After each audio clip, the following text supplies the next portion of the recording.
जय हिंद, जय भारत। नमस्कार मेरा सभी सैनिक भाइयों को। और मैं उम्मीद करती हूँ कि आप सब बिल्कुल ठीक होंगे। अब हाई कोर्ट जो है, हाई कोर्ट भी अब ये दावा कर चुका है, ये बोल चुका है कि जो इंडियन आर्मी में जो हमारी सेना भर्ती हो रखी है, वो जो है एक जो जवान है वो एक अलग स्पेशल ट्रीटमेंट डिजर्व करते हैं। जो कि ऑफिसर्स वगैरह हैं उनको जो ट्रीटमेंट मिला जाता है, उनके लिए जो सारी चीज़ें करी जाती है, उनसे बेटर जो है एक जवान, एक जो देश के बॉर्डर पे खड़ा होकर कर रहा है एक ऑर्डर देने के बजाय। ऑफिसर जो ऑर्डर दे रहा है जवानों को, जवान तो बस ऑफिसर्स का या उसकी ऊंची पोस्ट पे जो भी बैठा है उनका ऑर्डर फॉलो कर रहे होते हैं। तो काम जो है, मेन असली काम कौन कर रहा होता है, वो जवान कर रहे हैं, क्योंकि वो बॉर्डर पे खड़े हैं। उनको खुद को भी नहीं पता है कि कौन सा वो मोमेंट हो सकता है कि दुश्मन की हमें गोली लग जाए या कहीं पे बॉम्ब बारूद हो जाए या कुछ भी इस तरीके की सिचुएशन हो जाए और वो अपनी जान से हाथ धो बैठे। तो हाई कोर्ट भी इस चीज़ को मान चुका है कि जो जवान जेसीओज हैं उनको जो है एक स्पेशल ट्रीटमेंट मिलना चाहिए। और ऐसा मैं क्यों बोल रही हूँ, मैं अपनी मर्जी से नहीं बोल रही हूँ, ऐसी बात है, हाई कोर्ट ने ये चीज़ें बोली हैं। अब मैं आपको एक बार खबर विस्तार से बता देती हूँ। तो नई दिल्ली का उच्च न्यायालय यानी कि हाई कोर्ट है, उसने कहा है कि सशस्त्र बलों के सदस्य जो देश के लिए अपना जीवन बलिदान करने की शपथ लेते हैं, आपको भी पता है वो शपथ लेते हैं, कसम खाते हैं कि हाँ वो जब जरूरत पड़ेगी वो देश के लिए कुर्बान हो जाएंगे। एक कदम भी वो पीछे नहीं हटाते हैं, एक सेकंड के लिए भी वो नहीं सोचते कि हमारी जान चली जाएगी या हमें कुछ हो जाएगा। वो अपने देश के लिए वो जान देने के लिए भी तैयार हैं और विशेष उपचार के पात्र हैं वो। और राहत मांगने पर उन्हें पिंग पोंग नहीं बनाया जाना चाहिए। जो चीज़ें वो मांग रहे हैं, यानी कि जो इतना सब कुछ आंदोलन करते हैं, आप सब लोग भी जानते हैं कितना कुछ वो डिजर्व करते हैं एक्चुअली में, उनको जो है घुमा दिया जाता है उनकी बात को कि नहीं ऐसे नहीं ऐसे, या मतलब जो वो चीज़ें मांगते हैं उसके उल्टा ही कुछ करके दे देती है सरकार उनको। जो एक्चुअली में वो मांग रहे हैं वो नहीं देते हैं। तो हाईकोर्ट ने भी ये चीज़ कही है कि उनके साथ जो है ऐसा नहीं किया जाना चाहिए। लेकिन फिर भी सरकार इस चीज़ को ना जाने कब सुनेगी, कब समझेगी और कब उनकी मांगें पूरी करेंगी। और हाईकोर्ट ने ये भी देखा है कि जो राष्ट्रपति है, उपराष्ट्रपति है या राज्यों के राज्यपालों का ये सुप्रीम कोर्ट और जो उसके न्यायाधीशों द्वारा ली जाने वाली शपथ के लिए उन्हें देश की सेवा में अपने जीवन का बलिदान करने की जो आवश्यकता नहीं पड़ती, कोई ज़रूरत नहीं पड़ती है उनको। अगर आपको भी पता है, जैसे कि प्रेसिडेंट है, वाइस प्रेसिडेंट है वो भी शपथ लेते हैं कि हाँ अगर ज़रूरत पड़ती है तो हम भी अपनी जान देंगे, लेकिन उनको कभी ज़रूरत पड़ी है आज तक? उनको ज़रूरत नहीं पड़ती है। बेशक वो शपथ उस चीज़ के ले रहे हैं, वो ओथ उस चीज़ के ले रहे हैं, लेकिन उन्हें कभी ज़रूरत नहीं पड़ती कि उनको अपनी जान देश के लिए देनी पड़े। देश के लिए जान देने के लिए कौन सबसे पहले आता है? एक सैनिक, एक जवान।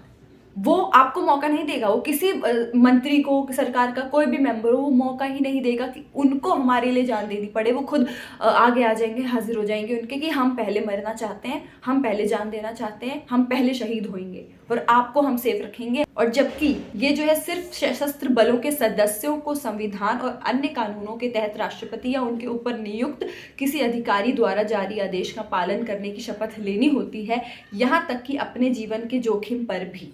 और सभी हितधारकों को ये अनुसारिक न्यायमूर्ति राजीव सहाय एंडलो और न्यायमूर्ति आशीष मेनन की पीठ ने रक्षा मंत्रालय द्वारा केवल रक्षा के कमीशन अधिकारियों को आनुपातिक पेंशन का लाभ देने के और आदेश को चुनौती देने वाली 40 जो याचिकाओं की सुनवाई थी उसके दौरान किया है, और सेवाएं और गैर कमीशन अधिकारी जो थे उनसे नीचे व्यक्तियों को नहीं।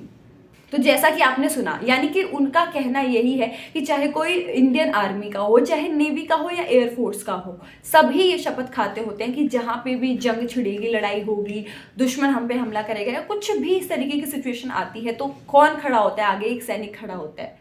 और वो हमें मौका नहीं देंगे कभी भी कि हमें देशवासियों को या मंत्री को, किसी भी प्रधानमंत्री को, प्रेसिडेंट को, किसी को भी अपनी जान देनी पड़ जाए। वो ऐसा कभी मौका आने ही नहीं देंगे, वो ऐसी सिचुएशन ही क्रिएट नहीं होने देंगे।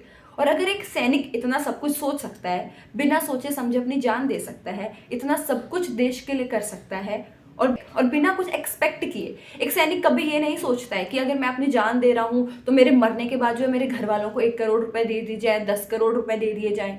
वो इस तरीके की चीज़ें नहीं सोचता है। वो जो कर रहा है अपनी इच्छा से कर रहा होता है, अपने दिल से वो जान दे रहा है उसको, क्योंकि उसको देश की परवाह है, उसको देश के लिए सच में कुछ करना है, देश की सेवा करनी है। और जो मंत्री सरकार वहाँ पर बैठे हैं, इनको, लेकिन ये जो शपथ खाते हैं, लेकिन इन्होंने तो कभी वैसे भी अपनी कोई शपथ पूरी करी नहीं है। शपथ तो ये बहुत चीज़ें खाते हैं, जब अब कुर्सी ये थामते हैं, चाहे सीएम बन रहे हो या कोई भी कुर्सी पे ये बैठ रहे हो, तो शपथ तो ये भी लेते हैं, ओथ डे इनका भी होता है। लेकिन क्या वाकई में ये उन ओथ पे खरा उतरते हैं जो इन्होंने शपथ ली होती है? इतनी कस्में खाई हैं देशवासियों के लिए कि हम ये करेंगे, हम सैनिकों के लिए ये कर देंगे, वो कर देंगे। सालों से परेशान है सैनिक, उनकी वो इच्छाएं पूरी नहीं हो रही है, उनका वो हक उनको अभी भी नहीं मिल रहा है।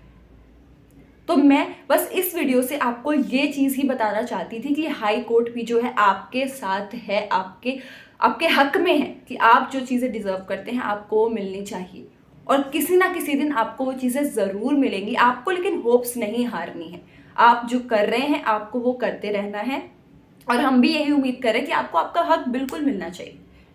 तो बस, और ये वीडियो शेयर भी कर दीजिएगा ताकि जो सरकार से अपनी चीज़ें मांग रहे हैं, डिमांड कर रहे हैं, पूर्व सैनिक हैं, जो भी कुछ है, जिनको आपको लगता है कि उनको भी इस बारे में पता होना चाहिए, उनको भी आप ये वीडियो शेयर कर दीजिएगा ताकि उन्हें पता चल सके कि हाई कोर्ट उनके फेवर में ही है। और मेरा नाम है साक्षी, CCN News 24 से आप लोगों का बहुत बहुत धन्यवाद।